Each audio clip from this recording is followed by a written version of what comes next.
Good evening বন্ধুরা, আমি আশা। আমার চ্যানেল ক্রিয়েশন আপার সাথে আপনাদের সকলকে স্বাগত। আমি আবারও চলে এলাম নতুন একটা রেসিপির সঙ্গে। আজ আমি আপনাদের সঙ্গে শেয়ার করব পুঁই শাকের রেসিপি। পুঁই শাক এমন একটা শাক, মাছ, ডিম, ডাল, সয়াবিন সব কিছুর সঙ্গেই অনায়াসে রান্না করা যায়। সেই সঙ্গে এর পুষ্টিগুণও প্রচুর। এতে প্রচুর পরিমাণে ক্যালসিয়াম থাকে, ভিটামিন থাকে, প্রচুর পরিমাণে ফাইবার। প্রচুর পরিমাণে ফাইবার সমৃদ্ধ হওয়ায় এটা হজমে সহায়তা করে। শুধু যে এত কিছু উপকারিতা আছে এমনটা নয়, পুঁই শাক খেতেও বেশ সুন্দর। পুঁই শাকের সেই রকমই একটা সুন্দর রেসিপি নিয়ে আজ আমি আপনাদের সঙ্গে হাজির। চলুন, এখানে পুঁই শাকগুলো ছোটো ছোটো করে কেটে নিয়েছি, সঙ্গে মোটা মোটা ডাঁটাগুলো ফালি ফালি করে কেটে নিলাম, সেই সঙ্গে কিছু আলুও কেটে নিয়েছি। দেখুন, আলুগুলো এখন কড়াইতে দিয়ে দিলাম, সেই সঙ্গে ডাঁটাগুলোও দিয়ে দিলাম, সঙ্গে দিলাম প্রায় 100 গ্রাম মতো মসুরির ডাল। এরপর দিয়ে দিলাম একটা বড় সাইজের পেঁয়াজ কুচি আর কয়েকটা চেরা কাঁচা লঙ্কা। এখন দিয়ে দিচ্ছি পরিমিত লবণ, সঙ্গে পরিমিত হলুদ অবশ্যই, আর অল্প পরিমাণে জিরা গুঁড়ো। এখন এগুলোকে হাত দিয়ে আমি খুব সুন্দর করে মেখে নেব। এখনও কিন্তু উনান জ্বালিনি আমি।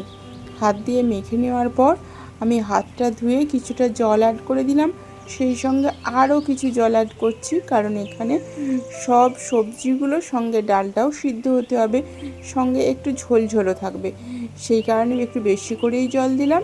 সেই সঙ্গে আমি পুঁই শাকের পাতাগুলোও দিয়ে দিচ্ছি, অল্প অল্প করে দিয়ে দিলাম।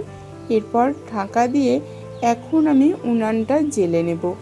চলুন, সমস্ত শাক সবজি আমার কমপ্লিট রেডি।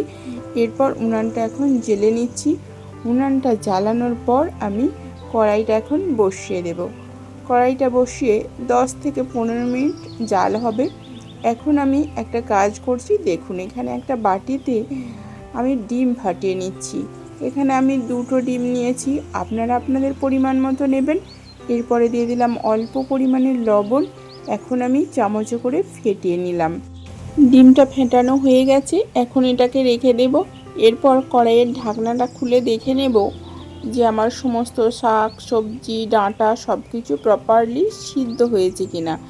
দেখুন কত সুন্দরভাবে সিদ্ধ হয়ে গেছে, দেখেই বোঝা যাচ্ছে। তারপরেও কিন্তু আমি খুন্তিতে করে চাপ দিয়ে দিয়ে দেখে নেব সিদ্ধ হয়েছে কিনা। সেই সঙ্গে বেশ কিছুক্ষণ নাড়াচাড়া করে দেব, যাতে থিকনেসটা ভালো হয়, মাখো মাখো খাঁটা খাঁটা টাইপের হয়ে যায়।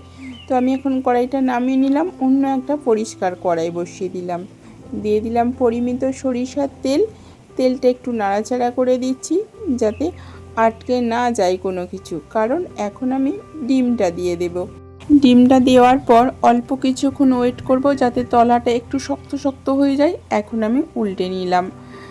এরপর আমি পছন্দ মতো ছোটো ছোটো করে পিস করে কেটে নেব। আপনারাও আপনাদের প্রয়োজন মতো বা পছন্দ মতো পিস পিস করে কেটে নেবেন। এরপর আরেকটু উল্টে পাল্টে একটু লাল লাল করে ভেজে নিলাম। এখন আমি ডিমগুলো তুলে নিচ্ছি। ডিম ভাজার জন্য খুব বেশি তেলের প্রয়োজন হয় না, সেই কারণে আমি অল্প পরিমাণেই তেল দিয়েছিলাম। তাই ডিম ভাজার পর সেই রকম কোনো তেল এক্সেস নেই এখন কড়াইতে, তাই আমি আবারও অল্প পরিমাণে সরিষার তেল দিয়ে দিলাম।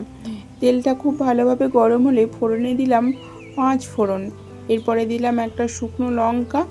এরপরে দিয়ে দিলাম একটা ছোট সাইজের পেঁয়াজ কুচি। এখন দিলাম অল্প পরিমাণে রসুন কুচি। এই ফোড়নটা এখন একটু ভাজা ভাজা করে লাল লাল করে নেব। এর থেকে সুন্দর একটা স্মেল বের হলেই দিয়ে দিলাম আগে থেকে সিদ্ধ করে রাখা শাক সবজির মিশ্রণটা। এরপর একটু নাড়াচাড়া করে দিলাম। এখন আমি দিয়ে দেব আগে থেকে ভেজে রাখা ডিমটা। ডিমটা দেওয়ার পরেও আমি অল্প একটু নাড়াচাড়া করে দেব। যেহেতু ডিমটা এখানে গোটা গোটাই আছে, তাই মিক্স হয়ে যাওয়ার সম্ভাবনা নেই, বরং ডিমের টেস্ট সবজিতে আর সবজির টেস্ট ডিমে কিছুটা মিক্স হয়ে যাবে। এতে রেসিপিটা খেতে একটু অন্য রকমের হবে। তো নাড়াচাড়া করে আমি আবারও একটু মাখো মাখো করে দিলাম। এরপর কিছুটা স্ট্যান্ডিং টাইম দিয়ে দিলাম 2-4 মিনিটের মতো। তো আমার রেসিপিটা কমপ্লিট। মুসুর ডাল আর পুঁই শাক দিয়ে ডিমের রেসিপি আপনাদের কেমন লাগলো অবশ্যই কমেন্ট করবেন। যদি ভালো লেগে থাকে তাহলে রেসিপিটা ফলো করে অবশ্যই একদিন বাড়িতে বানিয়ে নেবেন। আজ তাহলে আসছি বন্ধুরা, আবারও দেখা হচ্ছে পরবর্তী ভিডিওতে নতুন একটা রেসিপির সঙ্গে।